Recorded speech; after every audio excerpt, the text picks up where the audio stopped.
Okay, here we go. Here we go. Cheers. Miho, Hello. thank you so much for joining me today. Of course. I'm so happy to have you. Thank you for having me. Of This course. is exciting and really nerve-wracking. No, you're to gonna be be honest. you're gonna be super fun, I promise. Okay. So Miho is an athletic trainer at Mm-hmm. University of Portland. Mhm. And how long have you been there?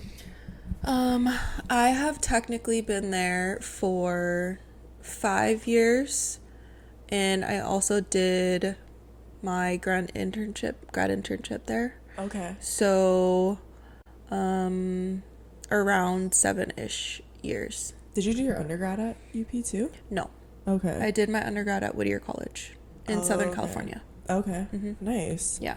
And Miho's also from Hawaii. Yes, from Oahu. We love Hawaii people on this podcast. I've had a lot. I mean, it makes sense because that's where I'm from, so I tend to know a lot of people from there. But Yeah. what part of Oahu are you from?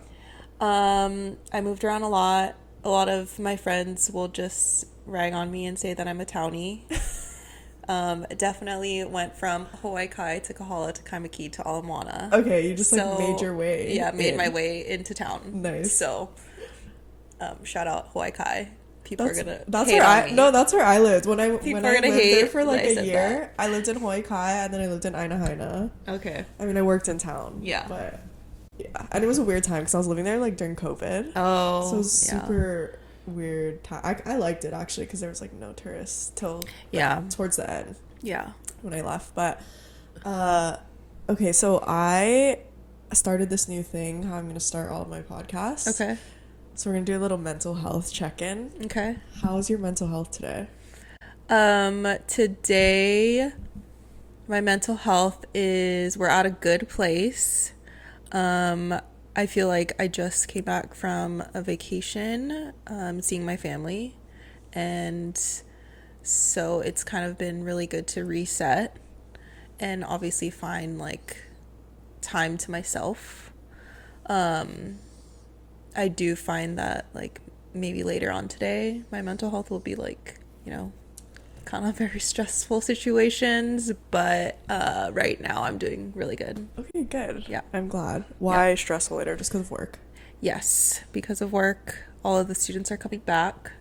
Summer session is starting, so we have to clear all of the athletes to make sure that they are healthy and ready to go to prep for their seasons. Yeah, what does that look like for you guys in the athletic training room? So what that looks like, it's a lot. That's a really loaded question. We send out paperwork, we get rosters, we make sure that we have their blood test results for certain tests that they need, make sure that they get baseline tests done. Everything has to be turned in before they see the doctors. Yeah, it's a lot of steps. Fun. Yeah. And how many athletes do you handle, or teams do you So I work with women's soccer and men's tennis at University of Portland, and in addition to that I handle a lot of the scheduling and I handle a lot of the incoming athletes with their paperwork and a lot of the administrative duties. So that's a hard question to answer.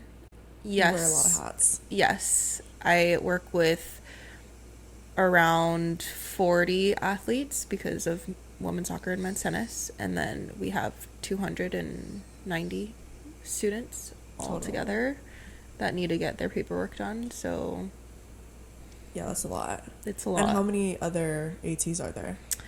We currently have 1, 2, 3, 4, 5, 6, 7 including me. Okay. Yep. And we just hired the 7th athletic trainer. So we have been able to kind of play catch up a little bit with our last hire, and it feels almost normal. But it's a lot. Yeah, it's that a is lot. a lot. It's a lot on one athletic trainer. I originally, when I started college, when I entered college, I thought I wanted to be an athletic trainer. I worked in my athletic training room in high school. Yeah. And did when I wasn't playing sports, I was at all the sporting events, doing whatever I needed to do. Mostly just making ice packs and Yeah, it's fun. It's Yeah, fun it to was- do like athletic training when you're in high school or when you're in college. I think a lot of people don't realize what we actually do. So it's really nice to see that at a younger age. But I don't know that it's for everyone. Yeah, it's funny because my high school athletic trainer, I was really close with him, but he was kind of like an intimidating guy. He was like Yeah. really serious. Yeah. And he would literally always tell me, like, you don't want to do this. I don't Mhm. know why you keep showing up. Like, why do Yeah. you? Like, Yeah. This is. I can see that. And I was like, no, this is, like, I love it. It's so fun. I get to hang Yeah. out with all the athletes and talk to everyone. But, like, So I it's was more in of, school like- with them. I was their friend. Like, of Yes. course I had a good time. And then I got to college and I spent some time in athletic training room and, like, started to quickly realize, like, this is not for me. Yeah, it's a very different world in athletic training. Mm-hmm. People see like the glitz and glam of hanging out with the athletes, but in reality there's so many layers to it. And I'm excited to Yeah. talk more about it. Yeah, but wait, how are you doing? Let's do a mental check-in with you. Oh, thank you for asking. Yeah, how are you doing? I'm good. I'm a little tired today. Uh-huh. I don't know why. I woke up and I was just like, did not want to get out of bed. But other than that, I'm like pretty good. Yeah, I'm like about to start a new position in July. Oh, congrats. Thank you. And so I've just been like doing all my paperwork for that, and we've got like I'm doing some traveling for work, which is fun. So I've been just getting excited for that. July is going to be a really busy month for me in general. Start a new job. I'm going on a trip before that job starts. My brother's coming to town. I'm throwing myself a grad party, and That's exciting. yeah, I'm trying to think I think that's it. But it's still like a lot of moving pieces for July, and then Yeah. obviously keeping up with this still. Yeah. Hopefully, Yeah. so everything You can goes do well. it. You can totally do it. Yeah. Yeah. But it's all like good things that I'm looking forward to. So I think that's why I'm like in a good place. Yeah. Yeah. For sure. I'm glad Thank you for it's working asking. out for you. Yeah. Okay, one more question before we get into things. Just a fun one. What song is currently stuck in your head right now? Do you listen to house music? Not really. Okay, this is a plot twist because not everyone. I listen to like R&B, hip hop, Yeah, reggae. okay. Like that's my thing. But Peggy Goo, should I play it for you? Yeah. Play it for me. She just dropped a summer single, and this song is stuck in my head. / it's been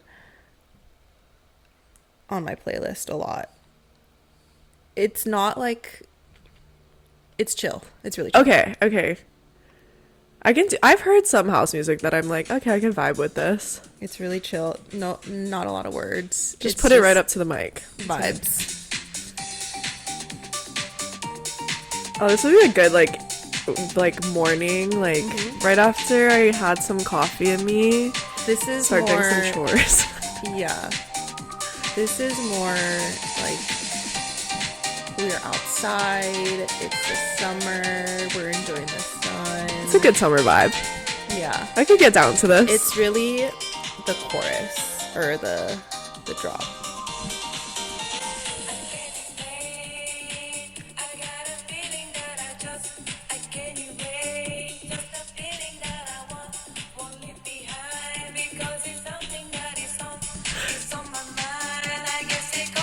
Oh yeah, I could definitely do this. Drinking like a little blended margarita by the pool. It's not for everyone, but this is what's stuck in my head. Okay, I like it. So it goes I like- like thought of that question yesterday, and I was like, that would be such an interesting question to ask people, because it kind of gives you like an insight to like where they're at right now in their life, like where their Yeah. head's at. Which that is a huge like plot twist because I'm like I was like ripping R&B outside on my way here, but that song is stuck in my head. Oh, that's a good one. I like It's it. different. It Yeah. is different. I like it. That was a great way to start the podcast. Honestly, I think that's my best intro so far. Yes, that's what I'm here for, to change things up. yes, I To love make it. your perspective change a little bit. Good. I like it. Okay, so now directing us back. How, like, what role does sport play in your life? Like, did you grow up playing sports or? Yes. So ever since I came out of the womb, I did swimming. Okay. So started with mommy-daughter swimming lessons, did competitive swimming. School came around, I wanted to be around my friends more, so I played basketball. Then my junior, senior year in high school, a couple of my really close friends were like, hey, do you want to play softball? So I added softball to my little list of sports. But throughout high school, I played multiple sports and played basketball at Whittier. Okay. Mm-hmm. Nice. And then, so basketball, and then when you entered college, did you know you wanted to be an athletic trainer, or like, how did that? No. When I went to college, I chose that college for different reasons. And then I also left college not knowing what I wanted to do. Okay. Yeah. I didn't know I wanted to actually do athletic training or actually follow through with that until after I graduated. And it was like during my gap year a little bit. How did that come to you? Did you just like miss sport and you want to stick with it? During college, I worked in the athletic training room. Okay. It was like a nice social avenue. It was a nice way to just like stay involved and do something. So I had work study hours and I also had volunteer hours for potentially physical therapy school. Then I went home and I was taking extra classes and I just started applying to PT and AT schools. Ended up getting into athletic training and was like, okay, well, this is a school that I got into. I'm like really good at, doing some of the basic athletic training things. So I might as well just go to grad school. And so I went to Pacific University, go Boxers, Go Boxers. to get my master's in athletic training. Okay. Yeah. Did you always know that you wanted to work in sport, or like it kind of just seems like you were just like kind of going along with it, like Yes. whatever happens. Yeah. I'm very much so like a go with the flow, whatever happens, happens. Like I am a control freak. I am very much so like an extra person Okay. in general, but as far as like what to do with my life, You're flexible. very. So do you think you'll be athletic training for the rest of your life? I don't know. I don't know. A lot of people ask me that question and I'm always saying I don't know. Okay. I just got my MBA at UP Congrats. through my tuition remission. So I feel like that's another avenue that I can use to do something else. I just don't feel like athletic training when you're like, 50, 60, like that's the lifestyle that I want to do. Yeah, I think that's fair. So my answer is I don't know. I think that's great. I think Yeah. that's how I like to live my life. I always tell people like I'm open to opportunities. Yeah. That's what I say. Wherever the next opportunity takes me, great. Yeah. And you kind of, I feel like, for me anyway, I just know like pretty much right away, like if there's an opportunity presented to me, like if it sits right with me and it's something I want to pursue, or if I'm like, no, like I have like a gut reaction. I'm like, yes or no, like pretty, and I'm pretty like impulsive and I just like make a decision pretty quickly. I do make a decision pretty quickly, but I think I don't know that I would say impulsive, but I definitely plan ahead Yeah. with enough information. Right. Yeah. And I'm like, okay, it's like you do this or you don't. You have to move on and you have to make a decision. Great. I like it. Yeah. I think the same way. Well, because, yeah, I am impulsive, but I could never be that person that, those people that just pack up their life and move across the country with literally, like, nowhere to With live, no no plan. job. I'm just like, I what can't kind do of that. psychopath does that? I can't do that. Yeah, no, same. No, I can't do that. But I will definitely have a plan and I don't know if it's like make it seem like I don't have a plan, but it's like pretty low key until I make my decision. Like, no one really knew Yeah, it. I think that's a good way to live life, because you don't want to go back and be like, oh, Yeah. never mind, didn't work out. Yeah. That's Like, the not a lot of worst. people knew that I was getting my MBA through work.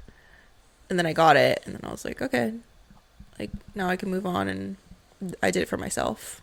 So if you could do anything, money wasn't an issue, education wasn't an issue, what would you do? What would be the dream job? Dream job.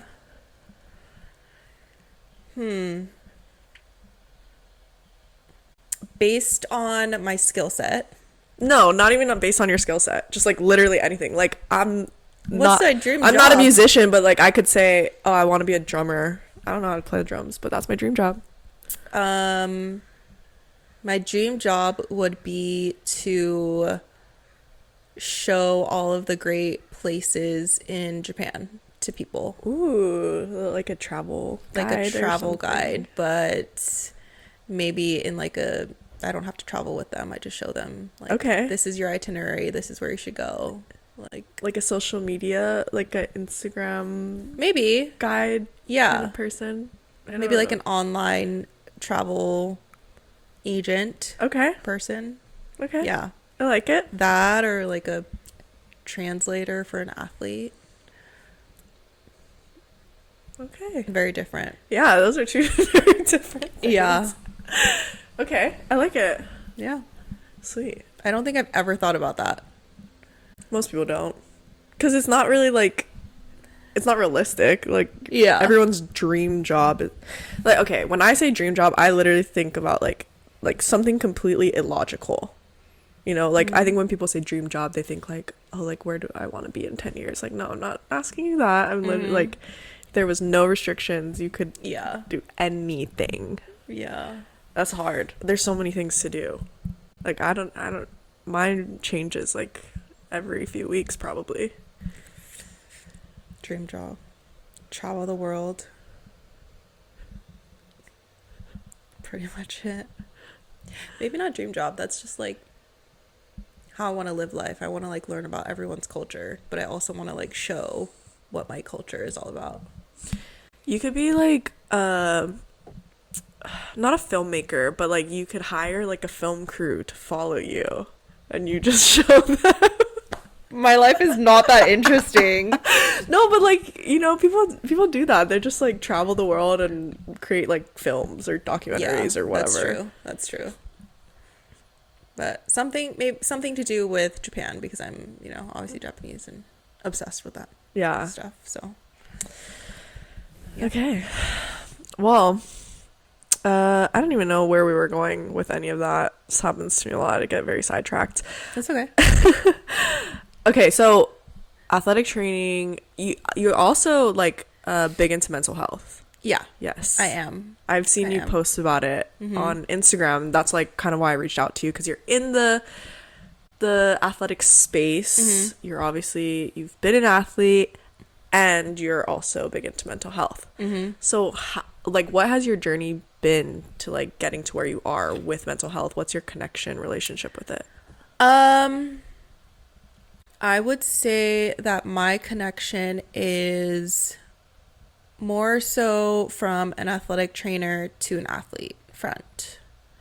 I feel like I've had to learn skills to help athletes during either their mental health crises or just during a sport performance aspect, and where their mental well-being is.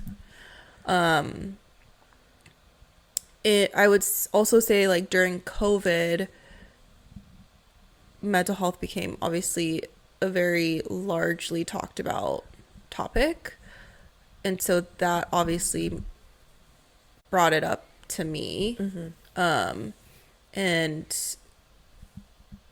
I feel like we have had unfortunate tragedies and some unfortunate things happen in athletics, that it's kind of put me in a position as an athletic trainer, being someone who's close to an athlete, to need to learn, like, what can we do to help these athletes. And so that's the space that I'm in right now. I think that's great because I'm assuming in athletic training school, they Mm-hmm. don't teach you like the skills for Yeah. mental, like I to deal don't, with it. yeah. Um, it's probably like one chapter. I honestly don't think I remember mental health in school, but I'm not going to put it past them that it was like in the education at some Somewhere, point. right? Mm-hmm. I would probably have to say that I learned more about mental health through my friends who are in the mental health industry.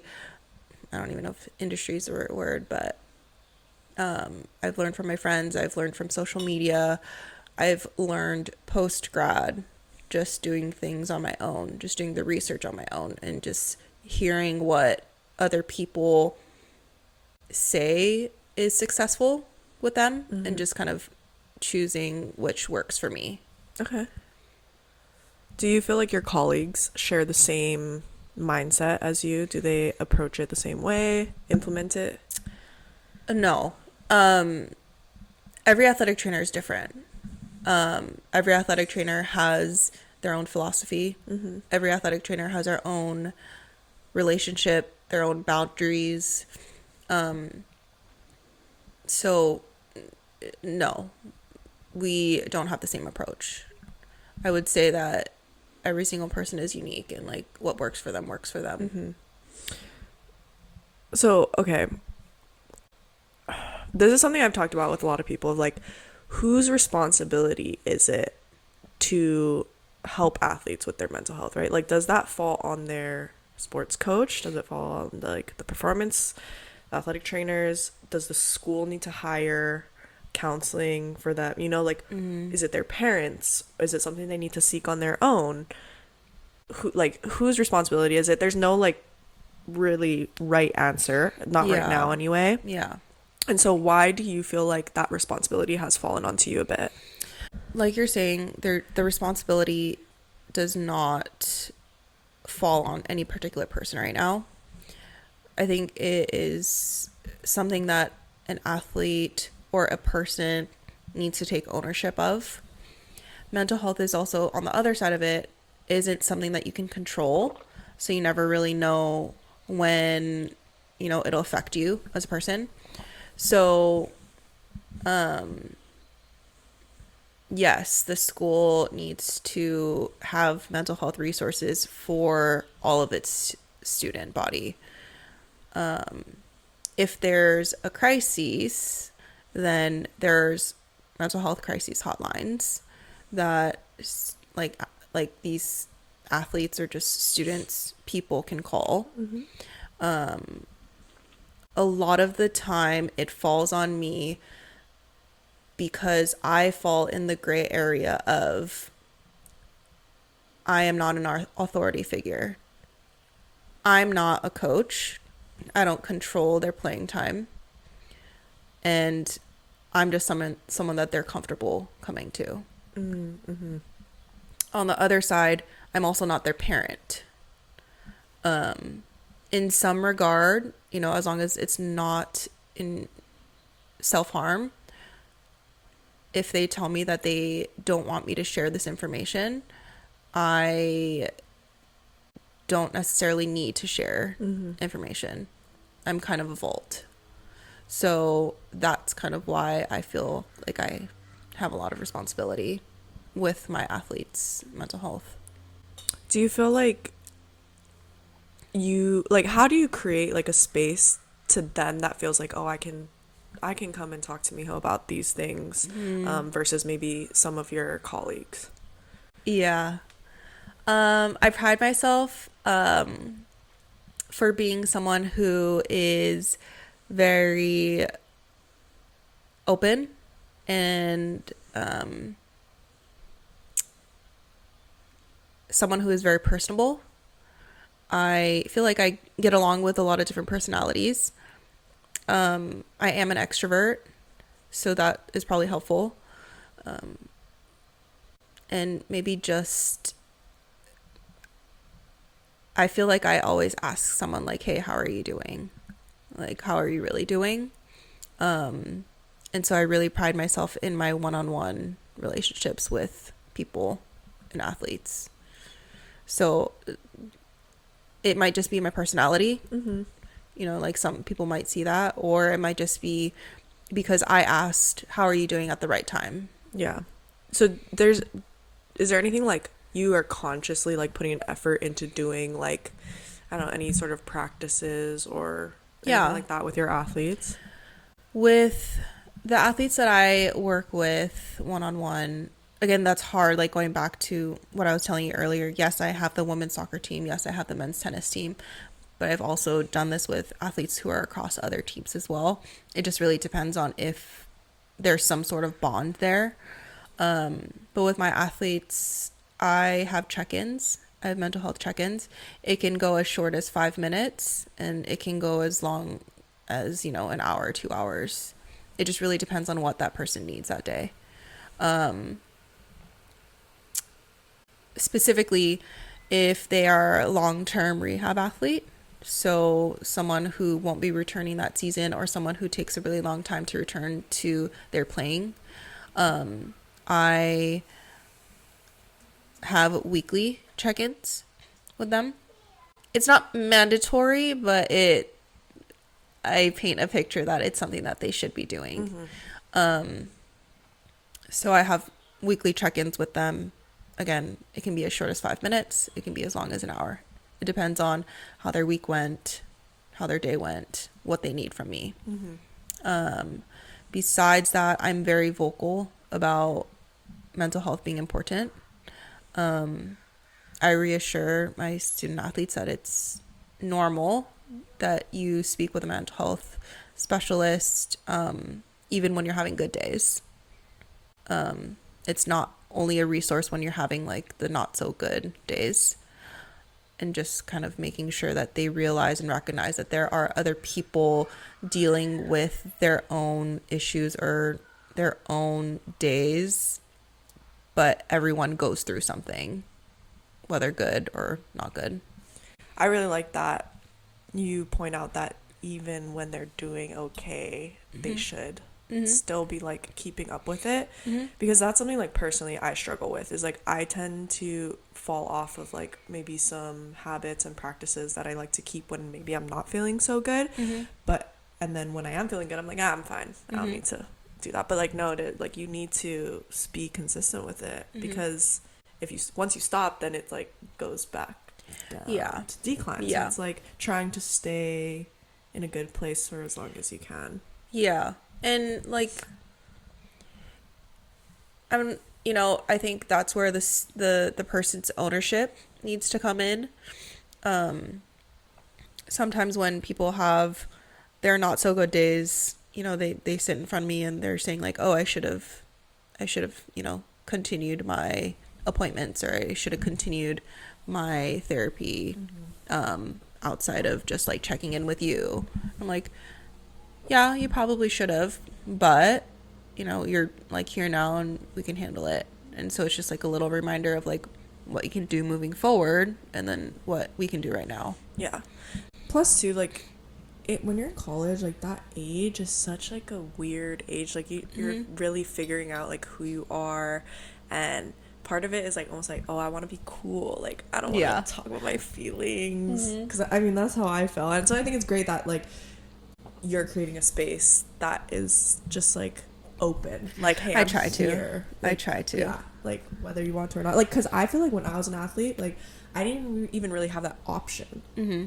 Like, what if that option was there? Would I have taken it? I have no idea. Mm-hmm. But there's no one that I can think of in my athletic career, specifically when I was in college, where mm-hmm. I could be like, hey, like, can we talk about this? Yeah.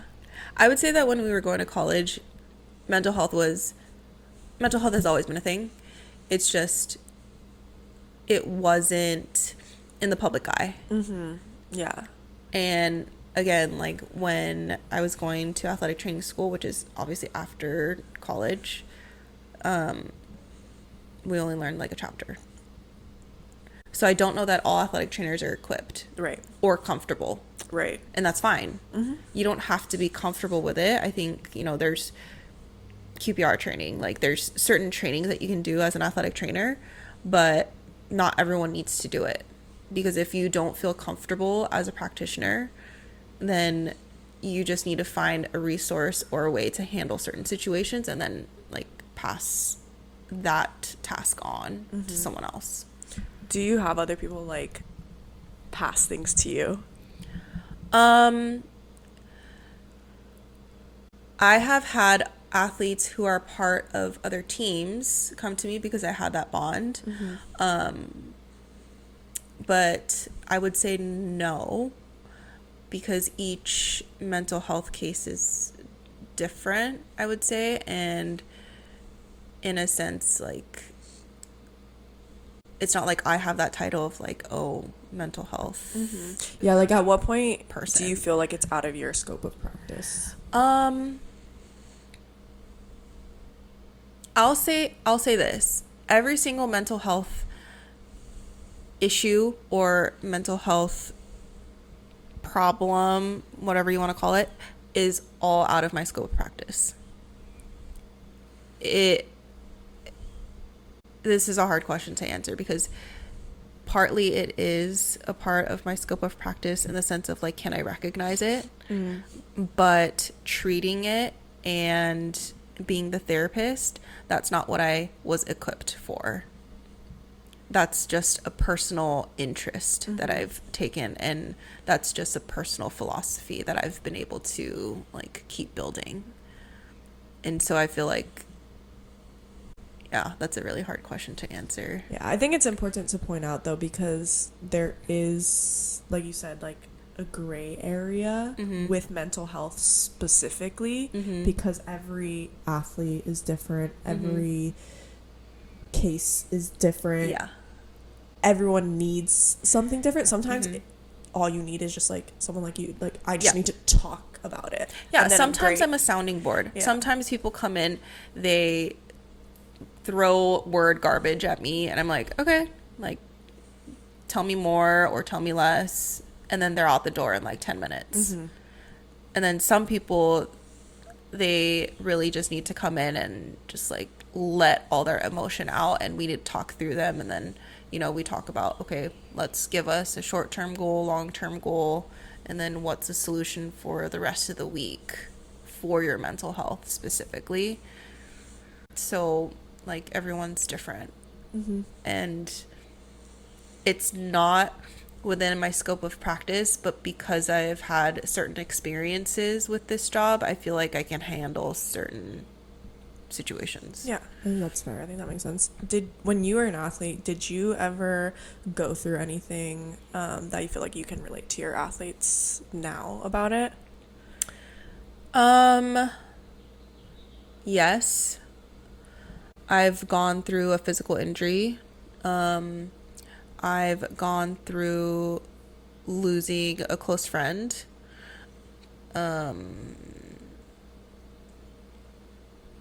So yes, I feel like I have certain experiences that do help me relate to the athletes, and they feel comfortable with it. How did you cope with those things? Oh, okay.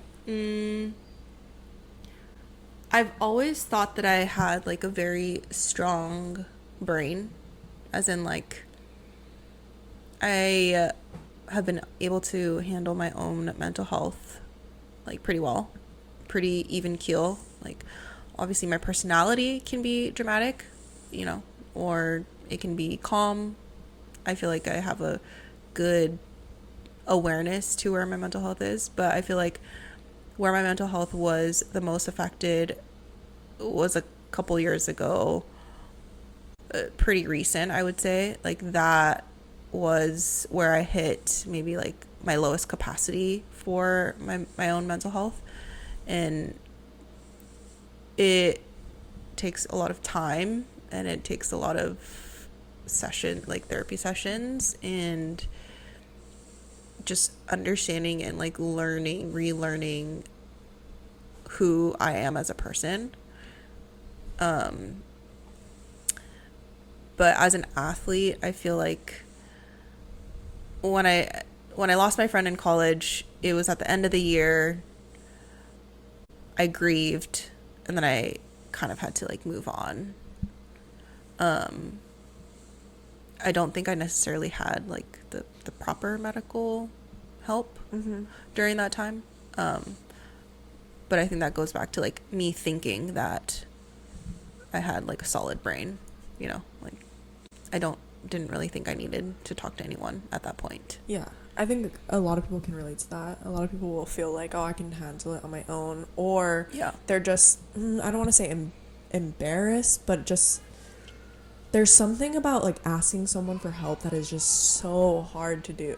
Like it's like, it makes you feel like, oh, I'm like too weak to handle this on my own, which is not true. That's just not how it should be viewed. But I think that's how a lot of people will like take it on themselves. And it's just like not how it actually is. Like asking for help is like what you should do. Right. It's totally okay. It's the best thing you can do for yourself. Yeah. And I think I don't think I ever really hit my lowest capacity of mental health until like recently. You know, do you mind sharing a bit about that?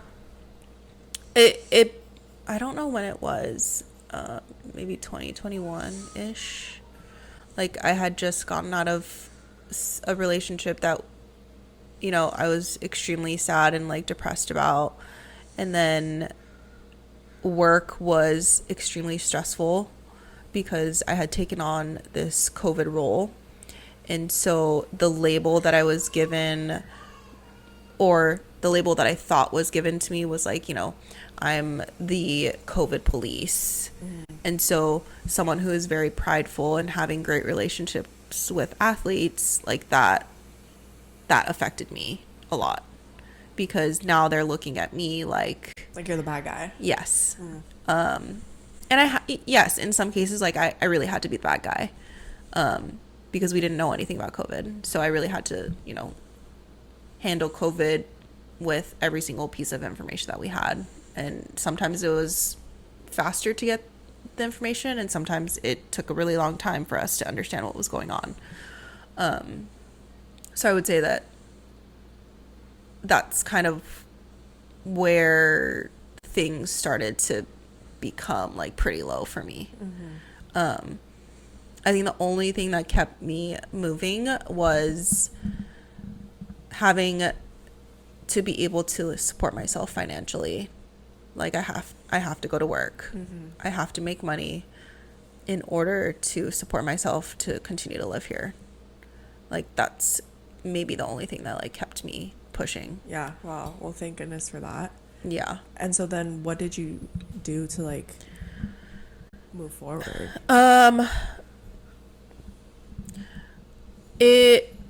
I started to like not go to things. I started to like not see my friends. So I think I don't really know like what specifically was, but it was just more so like a telling my friends that like, hey, I was having a tough time. You had mentioned that Baron was on here. Baron and I are really good friends. Like I'm really good friends with him and his sister. During COVID, I think he shared his story. He did, yeah. Let me just plug that real quick. If you guys haven't listened to that episode, Baron Raposo, Redefining Masculinity. Yes. So then you have some context for what Miho is about to share. Yes. So Baron had gone through a certain situation, you know, his situation. And in that moment, I became that friend, that athletic trainer, that kind of support to make sure that he was okay. You know, how he was explaining to you that he was like feeling heavy and just, you know, I don't want to share his story, but he was feeling a certain way. And when I saw him in this space and when I saw him speaking up and opening up about his situation, it, I think, opened my eyes to realizing that I too was going through something. It took months after him opening up, obviously, to like social media and to like his friends as well. But I think that kind of slowly triggered that I was going through something too. Okay. Yeah. I'm really glad that that has come up through this, because that is exactly why I started this, the Athlete Confidential, is just to get people talking about it and hearing other people that you can relate to, and just realize, like, one, I'm not alone in how I'm feeling, and two, like, being able to reflect, like, off of someone else, like, can I see myself through them? Is that something that I'm feeling too? And how have they dealt with it? And if they have the courage and, like, the bravery to talk about it, like, maybe I don't want to talk about it so openly and publicly, but I can tell someone, or I can seek help. So while I am not happy that both of you went through that, I am happy that you guys were able to, like, not bond. Maybe you guys bonded. I don't know. I don't know either. I mean, it was just, I think for me, if you are one of my close friends, if you're one of my best friends, I will always be there. If you call me in some sort of crisis or, like, a problem, I'll pick up and I'll help you find the solution. Like, regardless of if I haven't talked to you in, like, years. Right. Like, have I called you a best friend? Have I called you family? Like, then you can call me whenever you want. Do you need a ride? Do you need me to pick you up at 3 a.m.? I'll do that. Like, my friends who have become, you know, my closest and my best friends and my family, they mean the world to me. So yeah, we all need a Miho. We all need a Miho in our lives. And honestly, I think a lot of us do have that. We just don't, like, sometimes we don't even know that we have that. Like, for me, one of my best friends, I've known her since I was, like, 5 years old. Like, one of the first times that I ever, like, called a friend when I was, like, going through something was her.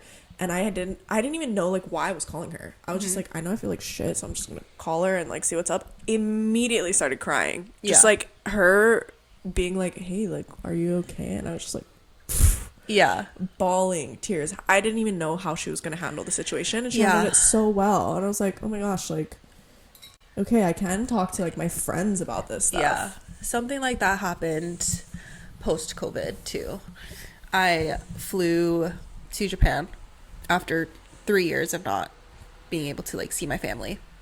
And just, like, immediately when I got to the house, just, like, total tears, like, total rush.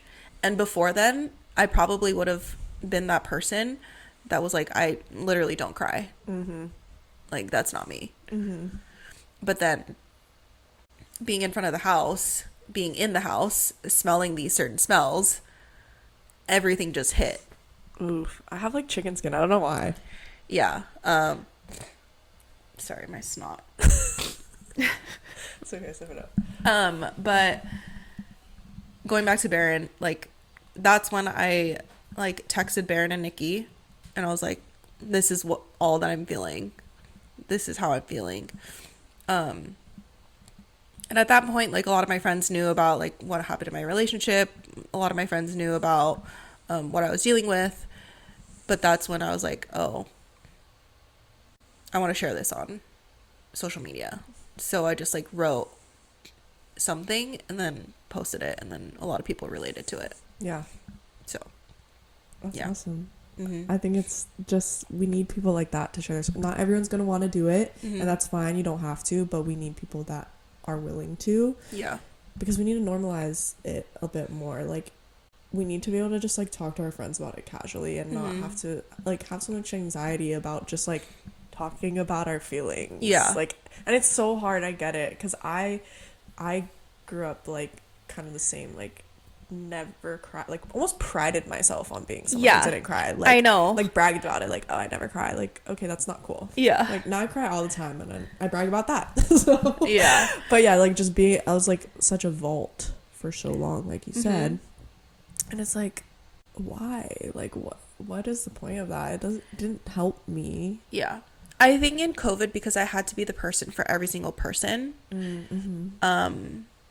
and I had to be this strict person. I had to be, you know, so many labels, that at a certain point I started seeping out. Like, that's when, I was like telling my friends, like, hey, like, this has been going on, this isn't this. And then when I got home, that's when I was like, holy shit, like, I really can't go like 3 years without seeing my family. I'm a mom, Yeah. So it was just like a lot of emotion, I think, that came with going home to Japan. So what are maybe some stigmas or misconceptions about like the relationship between mental health and athletic training, or like mental health amongst athletes, that you might want to debunk for us? I can share some of the stigmas that some athletes think are there. Yes, please. When you're feeling down or sad, that is not a mental health issue. Some other things are like, I don't feel like playing soccer, but I'm going to keep going to practice, or I'm going to keep playing in games because I don't want to potentially lose my spot on the roster. I don't want to tell my coach that I'm struggling right now, because then he'll take me out of the lineup. And all of those sayings are just, I think, misconceptions of how we handle mental health right now. Coaches are humans too. They also see what's going on with the mental health. They understand that mental health is now extremely important to bring up and to address. So if you're an athlete, if you're a person who's doing something for their mental health, and you reach a point where you're like, I cannot perform, it's okay to tell us, like, hey, I'm in a position where I don't think that I can perform because my mental health will continue to be bad. Yeah. So just like letting them know that it's not gonna be like their scholarship's not gonna get taken away, or I mean, you might lose your spot, to be honest. It's really like, hard. Your mental health is way more important than a roster spot. Like, correct. Way more. Correct. I think that's one of the things too. It's like, oh, my mental health doesn't affect my sport performance. Like, no, your mental health affects your sport performance. If this is something that everyone's different. If there's some athletes who will want to work out, exercise, play because playing the sport is relieving their stress, or is relieving their anxiety, or is relieving any emotion that they're feeling off of the field. On the other hand, there are certain athletes who feel those emotions while they're playing the sport that they're meant to be playing. So there's two different types of athletes. So I think recognizing what athlete are you talking to right now, like, is very important. So how you mentioned that, and then you also mentioned like just being sad or down is not a mental health issue. So how do you kind of like find this balance between pushing your athletes to perform at their best, but also being mindful of what might be going on behind the scenes?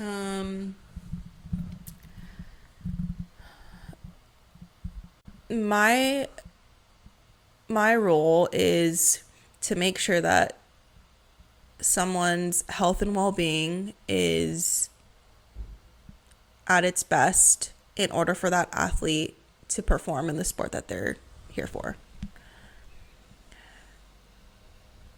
I'm not a coach. I'm not a sport performance coach, so I'm not in a position to be pushing athletes in their performance setting. I'm just in a position to make sure that they are working and feeling like they're 100% during their rehab process, during their prevention process, and kind of like holistically, like as a person, are they capable of participating in the sport that they're here for? So I feel like, in a sense, I don't do that. I don't push an athlete to perform at their highest. I just help an athlete recognize like where they are mentally, and then I, provide certain return to play processes so that they can become like baseline level athletes first. Like that's a really hard question because I'm like, I'm not really a coach. Yeah. Like that's not my focus. Mm-hmm. But I think you answered that very well, as you have most of my my hard questions, as you say. I think you're very thoughtful in what you say and making sure that you're not crossing any lines, I guess. Because I think like in the sports industry specifically, like sports coach, performance coach, athletic trainer, you guys kind of like all work together. Yeah. But knowing where you fit in to like best support the athletes is really important. Yeah. Because there are some people that will cross lines and boundaries where they shouldn't. And I didn't think that you were that type of person from little that I knew about you. But just thinking that you're just very thoughtful in how you decide to answer and handle certain situations. That's like really all I have. Like you answered so well. We covered a lot. Have we really? Yeah, we've been talking for like an hour. No way. Yeah. See, I told you would totally forget and you would be fine. You wouldn't be nervous anymore. Wow. I know. That's usually how it goes. That's amazing. Yeah, I'm just really good at my job, so. Good job. Pat yourself on the back. No, I'm kidding. Okay. Do you have anything else you want to like touch on? I don't think so. Oh, I have another question. If there's like maybe some other athletic trainers that listen to this podcast and maybe they're not super comfortable with like the mental health space yet, but they're interested in it, they want to be able to support their athletes better, what advice would you give to them? What advice? I would have to say, if you're not comfortable with a certain situation, don't pretend like you are comfortable with it. But I think first and foremost, as an athletic trainer, creating a space for an athlete to at least come in and be open about how they're doing is really important. Mental health is just as significant as any sort of physical injury that we see. So are you the type of athletic trainer that an athlete can come in and say like, oh, I tweaked my big toe? It's as simple as that. Like being a practitioner who is open to anything and then finding the right resources for that specific individual. I would say keep learning. I just touched the mic. No, you're good. ASMR. Keep learning. I'm always on social media learning about other people's philosophies and how other people handle the situation. It's not always something that I will do, but I'll at least have that in my back pocket of knowledge. And then as athletic trainers, we're in the healthcare, so we're in the healthcare system. So talk to your friends who are mental health specialists. Ask them about a certain situation, how to handle that situation. Like I talked to one of my friends who is a mental health resource and she helps me through certain situations. She doesn't have to tell me, but I think maybe that's a situation where I was uncomfortable or I just didn't know how to handle it. And I asked her, I was like, hey, this is the situation. Is there something that I could say to help? Is there something that I can do to help? So just knowing that, again, even in our profession, like, you are not alone. You have these resources, and like, you can give yourself some knowledge in the process. Such sound advice. Thanks. Of course. Great. Okay. That almost concludes all of my questions. That's fine. I'll end with something, but before that, anything else I you'd don't like to share with the world? I don't think so. Are all your questions answered? How do you feel? Yeah. I feel like that was very informative, very authentic. I think you're like open about yourself. I think you're going to educate some people. Yeah. I hope so, because mental health matters. Yes, it does. Yes, it does. And also, like, I've not had an athletic trainer on my podcast or on this platform before. Yeah, so you're bringing a whole new perspective, which I think is really important. Man, I don't look like a lot of athletic trainers. No, you don't. Some people are going to be shook. Yeah, but I think good. That's what we want. Yeah. I'm a little nervous about that. But really, why? Yeah, I mean, you know, I'm not the typical athletic trainer.